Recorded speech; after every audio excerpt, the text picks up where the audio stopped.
Og i forbindelse med de her slibeklodser, så vil vi også lige vise, hvordan den bruges på centrallåg her. Yes, så det her det er sådan en gammel, halvkedelig kirsebærlåge, som mange bedsteforældre har derhjemme. Og jeg skulle nok ikke have den hjemme i mit køkken nu i hvert fald. Så derfor kan den lige friskes op. Ja. Lige slibes for at få noget ny farve. Ja. Så ja, slibeklods. I det her tilfælde 70 x 125 mm. Det er den, der er nemmest at bruge. Den har en god størrelse. Og der har vi tilhørende vores slibenet. Cool Abrasive net. AO for aluminiumoxid. Det sætter vi på her, Emma. Og man skal ikke tage hensyn til nogle huller, fordi der er jo huller i produktet, så det suger på hele pladen. Så man får en rigtig god udsugning. Ja. Og det ikke pakker sig i det. Det pakker nemlig ikke. Så meget har jeg lært. Ja, nemlig. Og det er meget vigtigt, fordi det er der, hvor man får en lang længere livslængde, når man bruger, ikke af dig og mig, men slibematerialet. Ja. Man får det til at holde lidt længere. Ja, og får en væsentlig bedre økonomi i det. Så derfor skal man ikke være bange for, at det lige koster lidt mere end almindelige slibematerialer, for det holder meget længere. Ja. Det fungerer med 20 mm slange her, som er sat direkte til støvsugeren. Og i det her tilfælde er det jo vores håndværkerstøvsuger her på stedet. Men det findes jo også folk, der bare har en helt almindelig støvsuger. Og der kan det også lade sig gøre, fordi den anden ende af slangen, den har en konus, så den også passer i din hvile. Dog skal man lige være opmærksom på, hvis man skal ikke fylde posen alt for meget op med den her type støv. Og så, men ellers så kan man sige, at man kan jo købe støvsuger af udmærket kvalitet ude på nettet og i visse forretninger til ganske små penge. Ja. Så hvis man en gang imellem har behov for at støvsuge sin bil, så går ud og købe sådan en. Ja. Så hvis vi lige sætter den på her, så prøv at starte støvsugeren.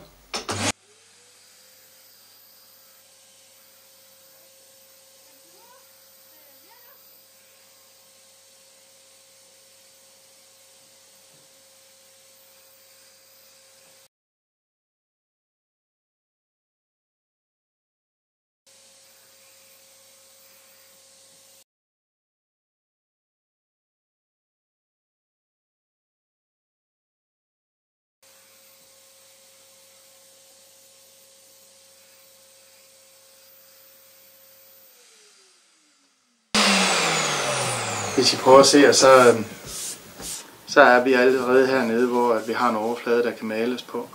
Ja, ret effektivt faktisk. Vil du prøve? Mm. En god idé er også i den her forbindelse, at man lige har en mikrofiberklud, som man lige tørrer støvet af med, fordi så kan man se, hvordan overfladen den rent faktisk blev. Ja.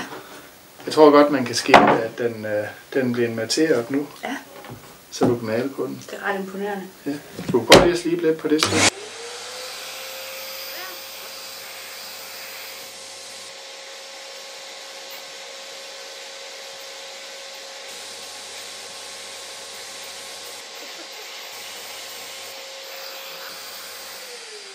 Slib med træets længderetning. Ja, gør som Karl siger.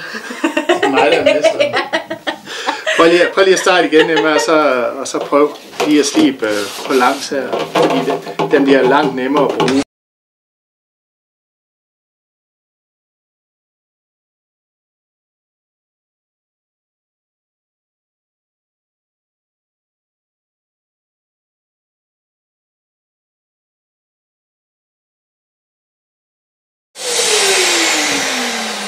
Så vi har både lært i dag, at det er nemmere at køre sådan her, i stedet for at køre sådan her. Så du bliver alle sammen kloge i dag. Og der er jo ikke meget støv. Nej. Ude på hverken bordet eller nogen steder, så det her er faktisk en løsning, som man godt kan bruge inde i sit hjem. Ja. Det kan være på gerigter og fodpaneler og det er ret effektivt. Man kan i hvert fald godt se en god forskel på det. Så hvis man ikke har mulighed for at komme ud, så kan man altså investere i sådan en. Og de er overraskende billige. Ja. Så dog skal man lige huske altid. Altid husk maske. Ikke gør som os. Altid husk maske. Så ja. Klar til at male. Kan det fikses? Det kan det i hvert fald. Ja. Og ellers så send os en besked med dine udfordringer, og så tager vi dem op herinde, og så fikser vi dem. Og ellers så ses vi bare til næste gang. Hej.